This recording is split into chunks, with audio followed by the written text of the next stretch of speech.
Welcome, everyone. This is the episode of the Legal Geeks podcast where we talk a little bit about the second arc of Andor with the episodes beginning with Ever Been to Ghorman. My name is Stephen Tallfield. I'm one of the Legal Geeks contributors, and with me tonight are the Legal Geeks founder, Josh. How you doing, Josh? I'm hanging in there, fighting a cold. So you take charge tonight. Excellent. Happy to do it. Hope you feel better soon. Also with us is Judge Sharino from the East Coast. How you doing, Judge? I am good. How are you, Steve? And Josh, hope you feel better. Yeah. Did you have any initial thoughts on the episodes? I I really loved every part of every series, and the the way that this was set up in the chapter format that they did with these basically the trilogies. Each one was almost like a movie. So that, to me, this was the second Andor movie that we were had the privilege of getting to watch. So I really like the way they set up all of these. Each one is it jumped forward a year, so it allowed them to cover a lot of ground that they might not have been able to do. Yeah. That's a really astute observation. I think they even said at the celebration panel that they had envisioned these as being like kind of cinematic experiences, each of these three episodes. So I think that's really playing well to the audience. So great. And then we also have with us a Star Wars lawyer. How's it going? Hey, how's it going? I'm here. I'm ready to talk about I think what might have been my favorite arc, or at least the one Excellent. that I was the most excited while watching at 2 a.m. Yeah, exactly. It drops a little late for you there, doesn't it? Yeah, It, but I watched the first two and I'm looking at it, it's like 1 a.m. and I'm like, but then as the fifth episode ends, I'm like, yeah, I got it. I was too hype afterwards. Yeah, yeah, it definitely had great momentum through the three I episodes. didn't have that energy. I would watch two. I would watch two that the night that it came out, and then I would watch that third one and go into a social media blackout until I watched that Mm, third one. And that's the way I did the whole series. I was only able to do the two, and then I would watch the third the next day. yeah, yeah, it's late for you on the East Coast for sure. Well, let's get started. Dive in with the first episode, Ever Been to Gorman, which kind of sets into motion the that arc with the kind of characters moving to Gorman and setting up um the eponymous massacre later on in the series. No spoilers, I guess, but so any initial observations about this episode? I think we start off kind of with Bix and Cassian kind of grappling with what's been going on in the year between the first arc, where they've both been working as agents of Luthen, and they're now doing some downtime, and boy, is Bix going through it. Yeah, you certainly get a lot of post-traumatic stress disorder that Bix is trying to work her way through. You have her self-medicating to some Yeah. extent with some kind of narcotic substance to try to forget uh, all that was done in her torture. But you also did get to see a little bit of the downtime and domestic life of a couple in Coruscant, and even just the preparing of a meal, it had a certain vibe and feel to it that they're not off on missions all the time. That there is some of this downtime where they can have somewhat of a normal life in this Mm, apartment in Coruscant. And I thought it was just fascinating in a couple of these scenes where you saw, apartments and life in Coruscant, I think was explored better in this series than anywhere else. And a couple of the animated series, maybe, did it as well. But you really got, I think a good feel for Coruscant, which I found to be fascinating. yeah, sort of a longing for what maybe their life might have looked like if it hadn't been for the war and for getting wrapped up in Luthen's shenanigans. It's kind of wistful. But, it struck me when we were watching, as you said, Bix was really struggling with the aftermath of her various injuries, and it struck me that this is what the law is envisioning when it compensates people for emotional damages of intentional injuries that happen to them, kind of the sleeplessness, the inability to focus, the kind of the pain that they're experiencing, they're going through the mental anguish that they're experiencing. That's the kind of thing that results from injuries that may just be sort of initially physical injuries, but when someone's really grappling with the trauma of what happens to them mentally afterwards, that's what the law is sort of designed to compensate. And I think that a lot of times people think of, oh, well, they're just sad they got hurt. And it's not they're just trying to get more money out of the defendant when they plead emotional distress. And that's not to say, of course, that a lot of people or many people might sort of over exaggerate their mental consequences of an injury. But this is exactly why the law permits plaintiffs to seek damages for mental injuries like this.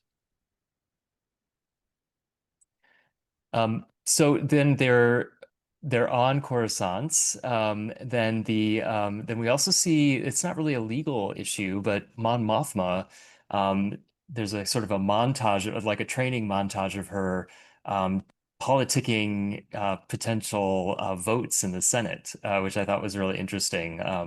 There's always been kind of the Senate is kind of, especially since the prequels, has been a very integral part of the Star Wars story, and I thought it was really interesting to see them actually examining what it's like to be a lawmaker in the Senate. And have any of you, either of you, been involved in any sort of lobbying before? Yes, and Yeah. one of the few things we were allowed to lobby our state legislature for was after a significant period. It was about 13 years that it was before judges were able to get a raise in New York State, and we had fallen well behind. I think we were 48th of the 50 states in judicial salary.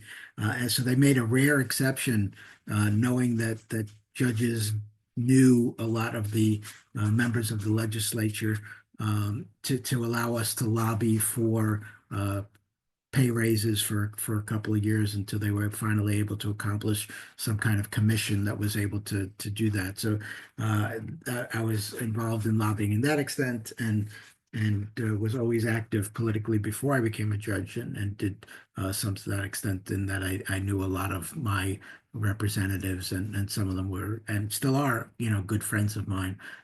So I found it very fascinating, and clearly foreshadowing where Mon Mothma was unsuccessful in trying to get, the Ghorman senator, who very much then, another spoiler, came to regret the fact that he did not do more when he had the opportunity to do more, because he was trying to stay on the good side of the empire. And I also love the new novelizations that have come out that are dealing with this rise of the empire, and giving some of that, real down and dirty behind the scenes political stuff, to those of us that are the Star Wars fans, that like getting every little detail of every little story. Yeah.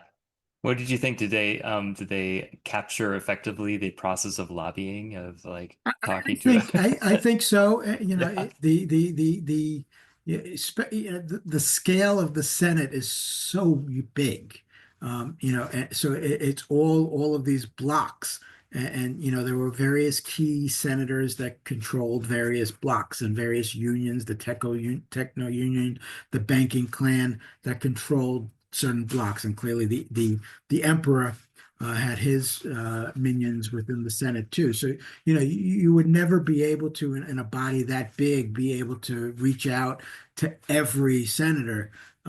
So it's about getting, certain blocks to come along with you, and Bail Organa, and other people that were kind of part of the some of the initial opposition to the emperor, you know, could only do so much overtly, Yeah. because they were under all they were all under heavy watch.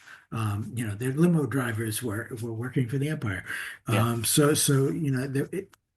a lot of it was just those personal connections. Like, can you get enough of your people to come along to do this little thing here that we're trying to do as covertly as possible? And that is a really realistic version of how that kind of lobbying is done.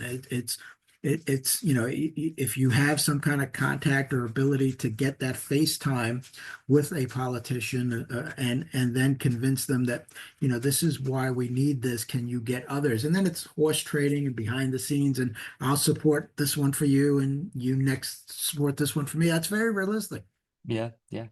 It also kind of shows the ineffectiveness or the limits of politicking. You can only get you so far, and politicians try to make the best judgments they can with the information they have at the time, which kind of explains why the Gorman senator was he was reluctant to help because, like you said, he was advising his people to not make waves, and he couldn't be their leader if he was making waves if he did the exact opposite of what he was trying to tell them to do. So I thought that was really interesting. And also kind of an interesting contrast to what we see later in this arc with Saw, and his sort of tantalizing portrayal of what revolution really looks like. Maybe not so political, and a little more direct action, but we'll get to that.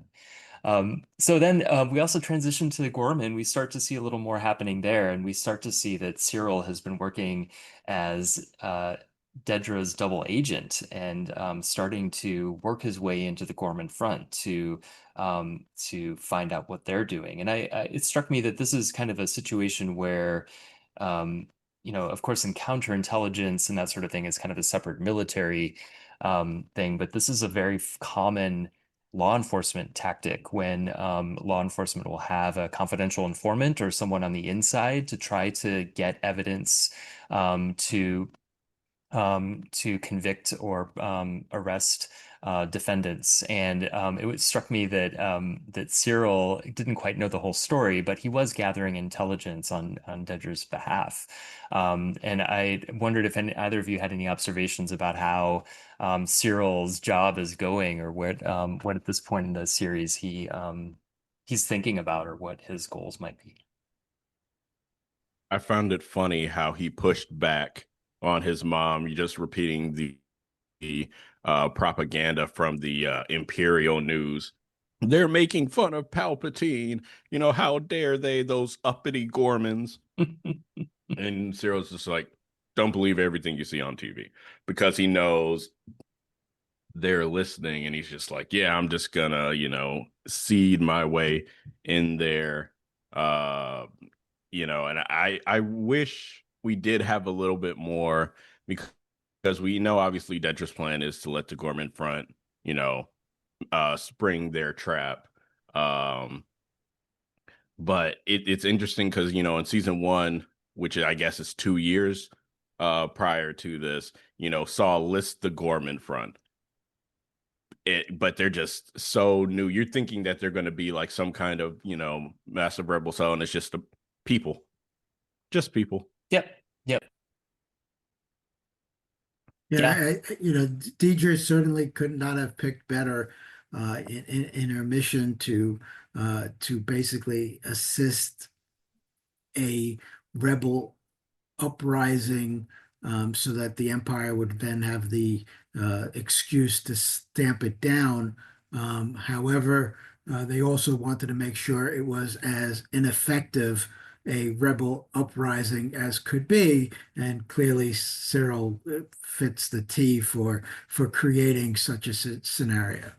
Yeah, he certainly comes across as kind of a hapless, he does a good job of portraying himself as just being like, kind of a potential someone who would be a rebel. And it was interesting, I think later in the series, he does almost sort of seem like he starts to question the Empire kind of authentically, which was Yeah, interesting. I do think he is spending that much time on Gorman and dealing with some of those people. I think he did develop a like for them, and although he clearly, I don't think ever was betraying the empire down the road, he did, I don't think, knew the extent of their evilness in their mind, in his mind, and as a result, he thought that this was, they were going to maybe have a little garrison of troops, which was what the lies that he was being fed. He clearly didn't know that this was about strip mining their planet to the point of destruction, which is what the Empire needed to do to build the Death Star. Hmm. So he was a very gullible person, but I think his feelings for the Gorman people were legitimate and real. Yeah. Yeah. Yeah. So then we get a quick glimpse of what's going on Saw Gerrera's new base, which I was really excited to see. We were back to Dakar. Well, I guess uh, maybe that's the first place the rebels were on Dakar, which is later used by the Resistance, of course, in Force Awakens. And so that was really exciting to see. I wonder, it made me think or wonder how long Dakar has been kind of a hideout planet. Are either of you more familiar with kind of the backstory of that base than I am? There is a few references in the novels and the comics with regards to saying that but it's basically just that it was long utilized Mm, by the rebellion in their early stages, and Leia was aware of it, so she knew its location and that it was kind of off the charts. But yeah, interesting. it was very fascinating. All the locations that we got to see, kind of the bases developing to the point where we knew them to be in the movies, Yavin and such were Hmm. it was really interesting to see how the rebellion in each of these arcs became a little bit or a lot more formalized.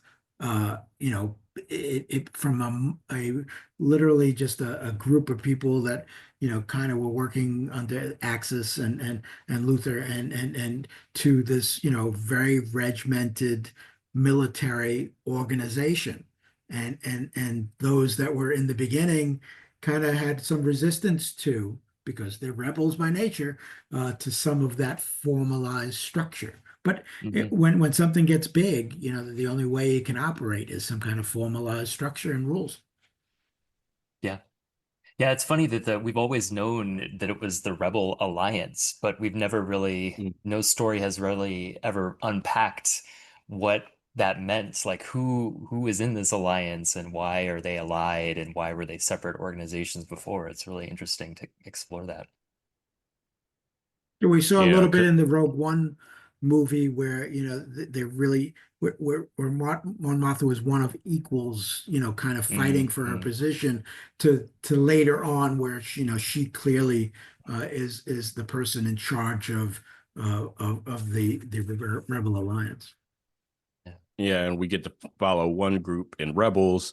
And, when we see all the different groups together, it's like, okay, there's an adjustment, which we see in the later arcs of Andor, like working under a military structure instead of doing your own thing. But this is different, where in the first arc, we saw the Maya pair, what was left of them. Now we're seeing the Gorman front. Then you have the partisans with Saw. Then you have Luthans and thus Axis, whatever you want to call them. And it's just like they're all working towards the same goal, but they don't work well together. And they have to learn that. Yeah. And they need leadership that's going to have a firm hand and experience as a leader in negotiating and politicking, which is why Mon Mothma is such a great fit for the leader of the Rebel Alliance. Yeah. Great. So oh, go And ahead. on Gorman itself, I think they did a really phenomenal job of establishing a culture.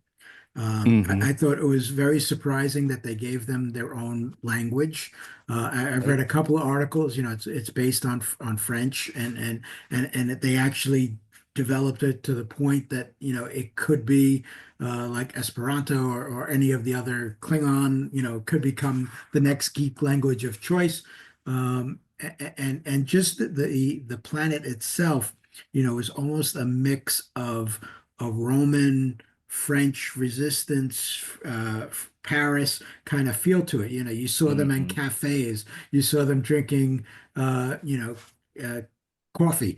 Hmm. The outfits were clearly, either Florence, Milan, or France. It had that designer, artistic, um, feel to it, and they really did a good job of that, which then built to, you saw, at the monument to the Tarkin massacre, that people would be gathering, and the right to association clearly comes in, where if a constitution of a country like ours gives the people the right to associate, they are allowed to, get together to protest. But there are, um, limits to that right to association. It is legal for a government to require permits. If something is going to be a large association for everyone's safety, these kind of limits to the right of association have been allowed, by the courts. And I dealt with this a lot when I handled all the Occupy Wall Street cases for New York City.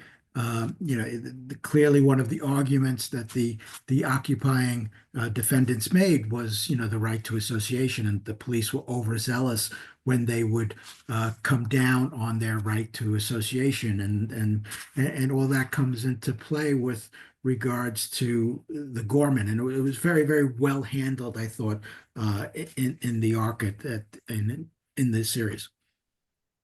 Yeah. Yeah.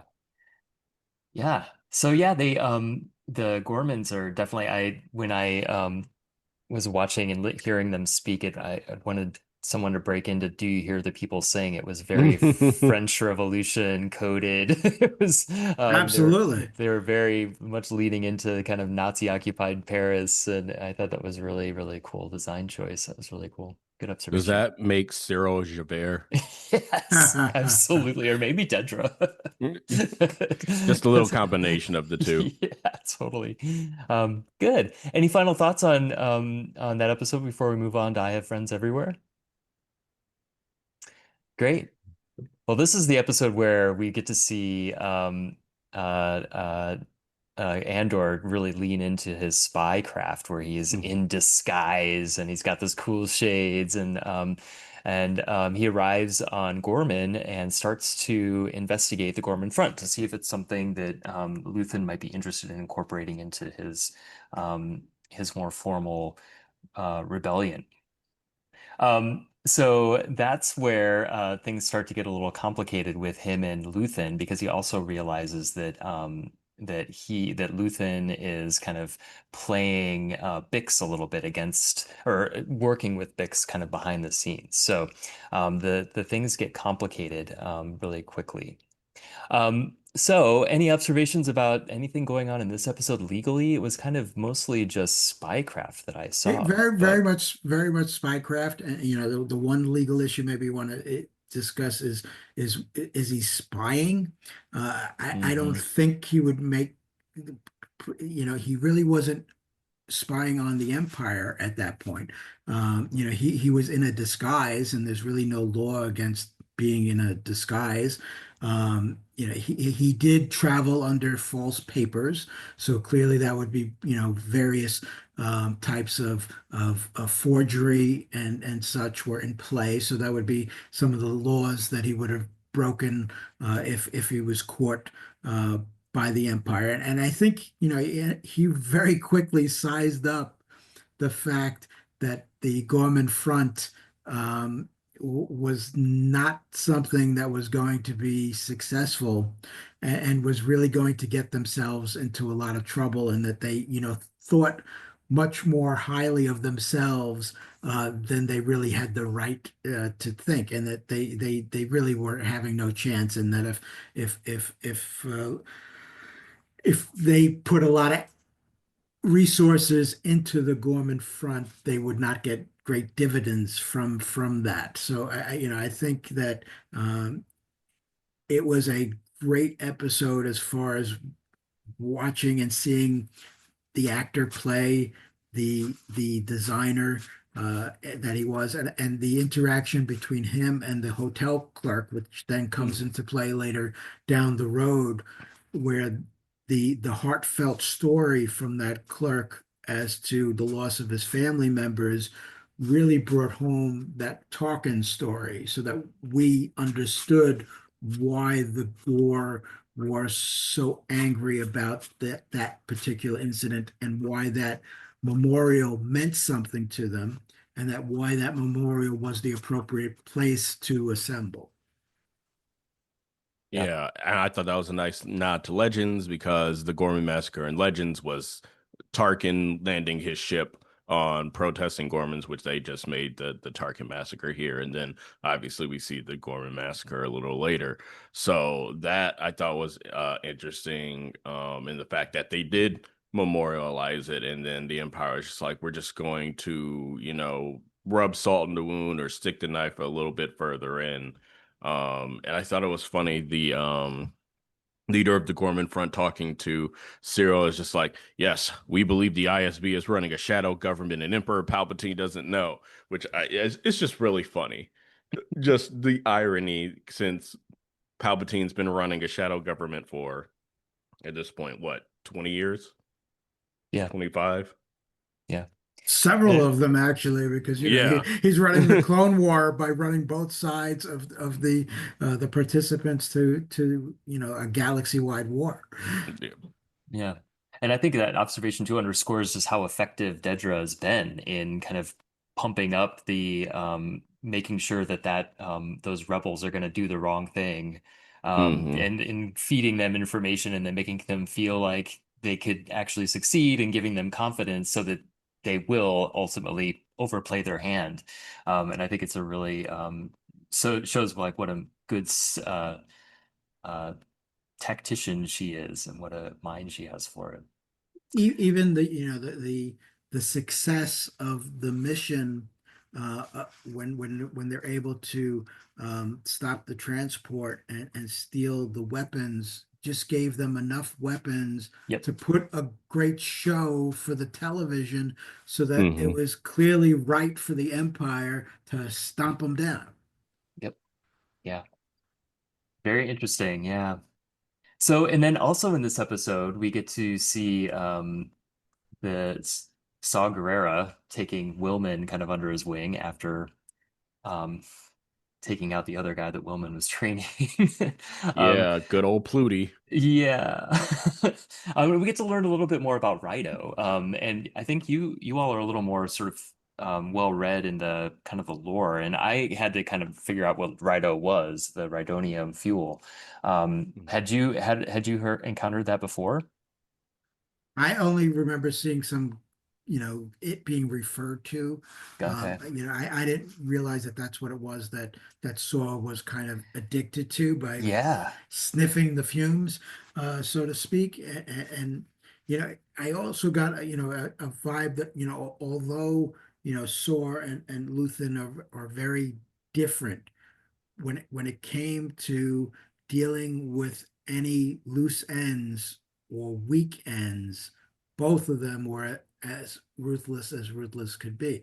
If there Mhm. was a while when he was meeting with Bix, I really thought he was going to take out Bix, because her, mental instability was just going to be a danger to Cassian and to his group.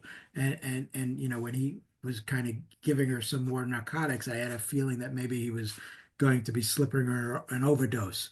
And I was glad to see that that wasn't the case, that Bix would be able to find her peace, so to speak, and have a successful mission. But clearly saw what was going to do, or had reached the point in his life that there was no stopping him.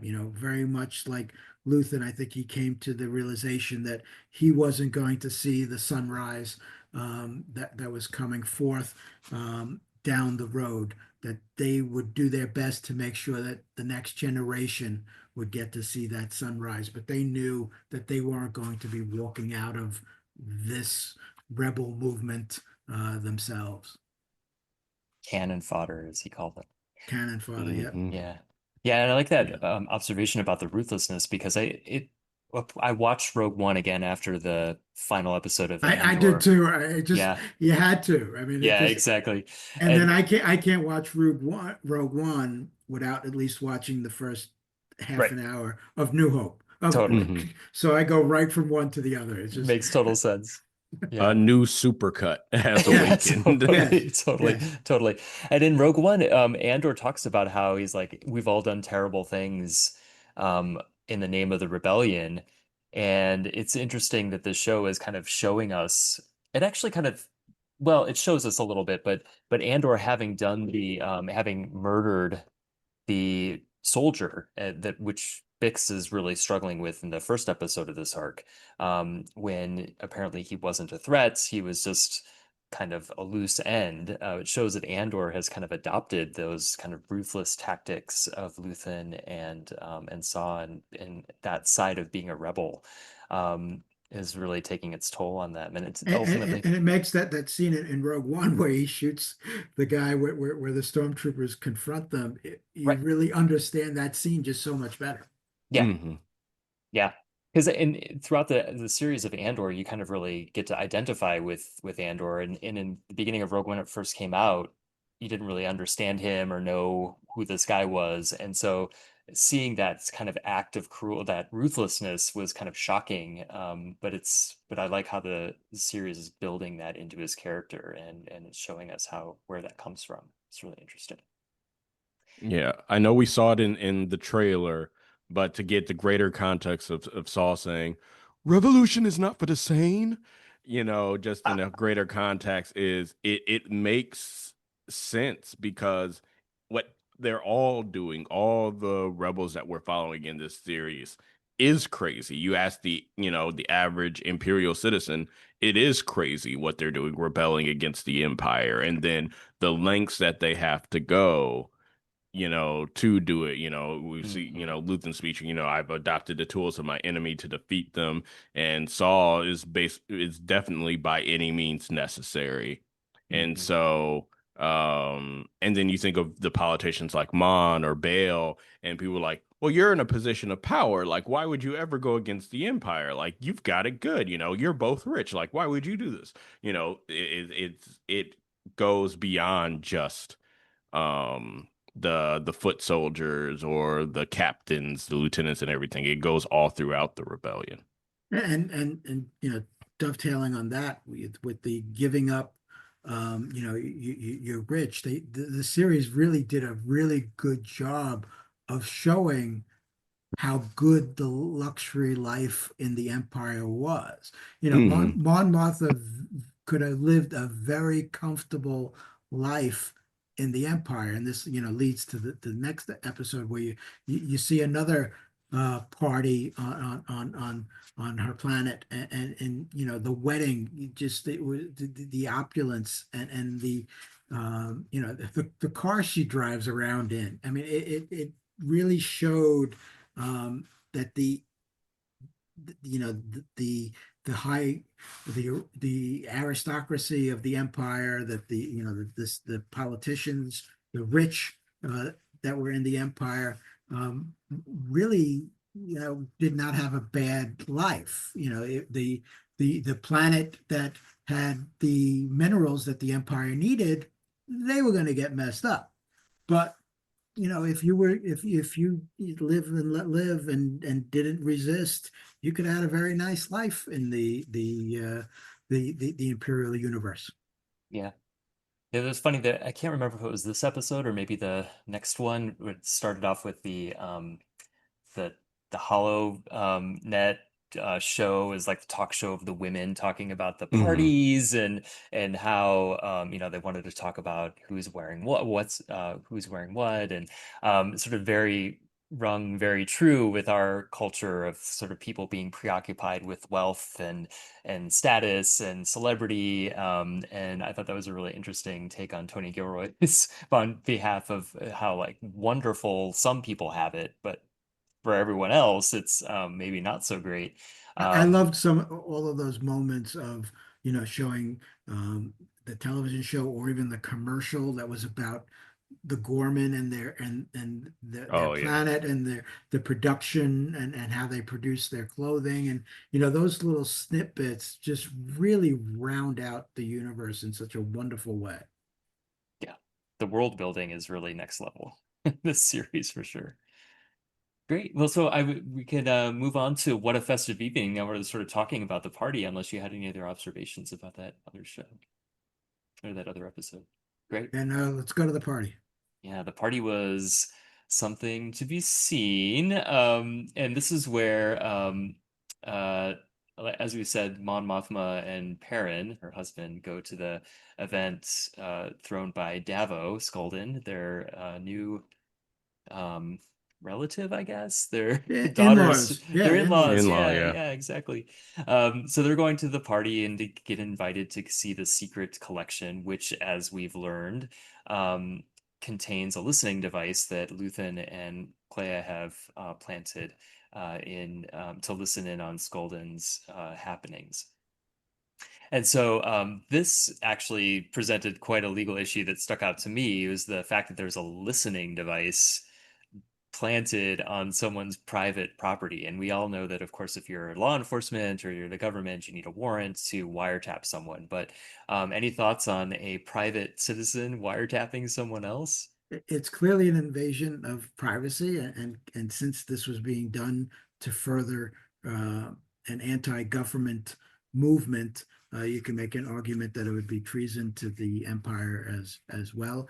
I cannot wait for the visual dictionaries of Andor, both to get the little tidbit stories of this collection and Luton's Hmm. store. Everything from we now know that there's a Gungan skull that had the crest of the Darth Revan's empire. So the little tidbits that they put into these art collections are beyond fascinating. So I can't wait to flesh out all the details as to that. But clearly you don't have the right, and most states have various laws that deal with unlawful eavesdropping and wiretapping and I would be very surprised if the empire didn't have such rules that prohibit such. But you also clearly see in various scenes throughout the series that the Empire has no problem whatsoever to listening in on many conversations, offices, telephone conversations. The ISB has a amazing setup dealing with wiretaps. The KGB and the SS would be very proud of the setup that the ISB has been able to do in the years that the Empire has been around. But it was also just fun to watch the interactions between the various players, especially Mon Mothma and the director who's building the Death Star as they play that little bit of a cat and mouse discussion was my favorite part of the episode. Yeah. Yeah. Yeah, trespass, like having a listening device is certainly not a great thing for people in um, private citizens among each other. And as you point out, in an authoritarian society, privacy when it comes to the government is really not a thing. It's the government very freely monitors people's communications and monitors them for anti-government sentiment that they might take action on. So, and the intelligence gathering in an authoritarian system like the empire is, of course, very elaborate and very intense.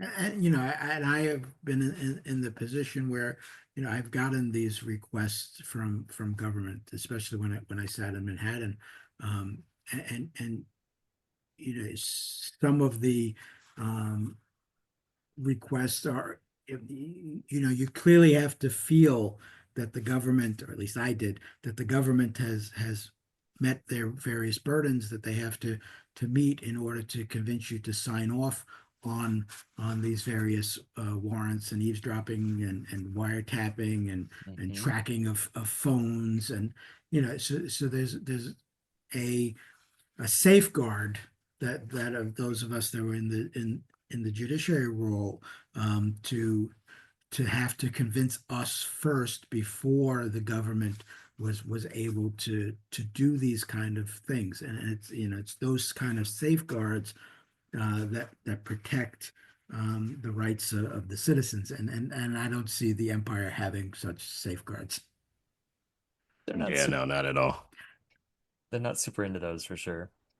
Um, so while that's happening on Coruscant, of course, the back on Gorman, the heist is going forward, and Luthen sends Vel and Cinta to kind of make sure they don't go too far off the rails, and it of course ends in tragedy. I guess this situation, this heist, it's a theft, obviously, but any thoughts on sort of how, like, what other crimes or what other things are going on in this Yeah, situation? well, they set off an incendiary device so that that would be Hmm. a crime.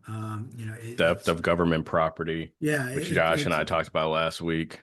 it would definitely be an act of terrorism against the empire because it was done in such a manner as would have met their terrorist type of things. But and like you said, it clearly showed that the Gorman front wasn't ready for prime time. Yeah. The, this and but for Val and Sinta's even just their participation in the planning, if they weren't there to say, no, you got to do this, you got to do this, you got to do this, it wouldn't have even gotten to as far as it did. Unfortunately, there was since his life, was tragically ended by stupidity of a member of the Gorman Front. But I don't think they even would have gotten successful at stopping the transport if it wasn't for their little bit of help that they gave. So it clearly proved Cassian correct that they really should not put a lot of uh, resources into the Gorman Front. Yeah, they weren't ready, and I knew that guy was gonna do something stupid because he just had that look about him, like, "Oh yeah, it's go time. I'm ready. I'm ready." And it's, no, you're absolutely not. And they were right. Like you needed to listen and do exactly what they said, and they didn't, and sent a paid the price. And then I Yeah. knew narratively that I figured like something's about to go wrong. One of them's about to die. But then once they reconciled and Cinta was just like, I'm sorry, I went through this, I went through that. I'm like, oh yeah, you're dead. R.I.P. Yeah, Yeah. no, it definitely became a tragic love story at that point because Yeah. the two of them, you could always sense that they really cared about each other and loved each other, and then they had that brief, being reunited, and you could tell that things were going to go in the right direction, so that wasn't going to happen. Yeah. Yeah. Pretty much every couple in Star Wars. Yeah, there's not a lot of successful. Yep. Even Han and Leia couldn't make it. Nope. They fell apart. There's really not a lot of successful stories in the books. The most successful story was probably Luke and Mary Jade, and as a result, I don't think we'll ever see Mary Jade. Yeah, Yeah. exactly. Yeah, this is happy relationships are not consistent with the Star Wars aesthetic for sure. Um, but I thought that it was interesting too that Cinta's homicide raised just kind of a very interesting first year law student criminal law felony murder situation where the anyone who gets injured or killed in the commission of a crime is charged as a homicide. Like that guy is a murderer.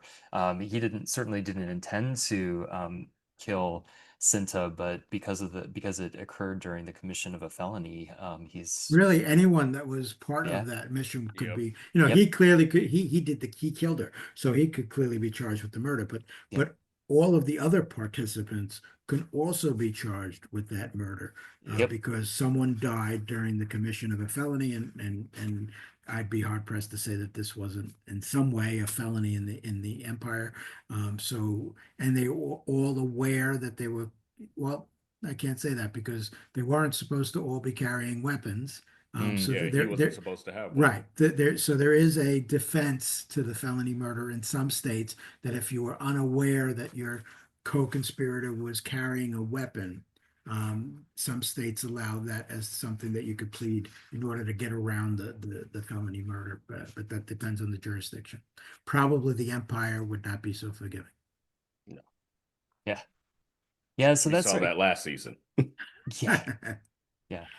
So that casts a long shadow over kind of the end of the of this arc, but I thought it was a very satisfying arc in the way that it ended with a couple of wins for our main characters. Luthen and Clea have a moment as they leave Skolden's party where they are happy that they succeeded in removing the listening device, and they share a little moment of levity, which is really nice. And then we see Bix kind of get her revenge. And that And was wonderful to see. that's Fantastic. That was a Game of Thrones when the king finally got his just dessert with that poison wine. It was one of those moments watching this imperial torturer literally get his own medicine was wonderful. Mm.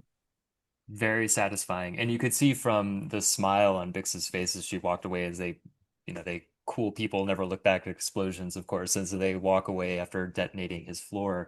You can see that that's very healing for her. Probably not something that is recommended for, people in our universe to exact vengeance kind of like that. But that brings her closure to something that's really been tormenting her for a really long time. And So. I agree with you, Stephen. That scene where you're walking forward and the explosions happening behind you that you know are going to happen is like pure Hollywood. Yep. Yeah. They needed those sunglasses to put on. Yeah, yeah. Mhm. Clearly, criminal wise, the Empire would be charging them with murder of anybody that was in that building, destruction of property, Mhm. probably acts of terrorism as well. Yeah, yeah. And that was becoming military technology now too. The torture device was being relocated from ISB to the Navy, I guess. And so that was probably would up the ante quite a bit as well. And but for that successful operation, they would have had probably a much better way to interrogate Leia, as opposed to the black droid with the needles coming closer Oh to God. her. But they might have been able to successfully interrogate her. Oh gosh, I hadn't even thought of that. That I'm still afraid of needles to this day because of that stupid scene in That Star that Wars. that Like Mm. I can't. I have a really hard time with blood draws. Thanks, Star Wars. I got a miniature version of one back there somewhere. Oh no, I'll avoid looking at those pictures. So yeah, so this episode, so this that what a festive evening kind of wraps up this arc. Any final thoughts or observations about this sequence? Josh, you want to chime in? It was a great arc, and you guys did a very nice job covering it. Uh, yeah, a lot to think about with the right to association throughout this set, time, place, manner, restrictions on those rights. Murder bad. Couples therapy should not involve blowing somebody up. I just want to put that out there. We don't do that. No therapist would recommend it. Well, let me rephrase that. I don't think a therapist would recommend it, and if one does, Daredevil's or Kingpin and his wife's therapist might in the next season recommend it. So that'll be to be seen in future podcasts. yeah, it's a bad mojo there. And the thinking about Gorman, like, what could they do? I mean, this is where passive resistance probably would have been a better play for them. I'm not saying that there's a lot of Gandhi or Martin Luther King Jr. in the Star Wars universe, but that probably would have been a better long-term strategy for them, uh, opposed to what they ended up doing, which does not work for them. Although, how much long term did they really have? Their planet was gonna blow up.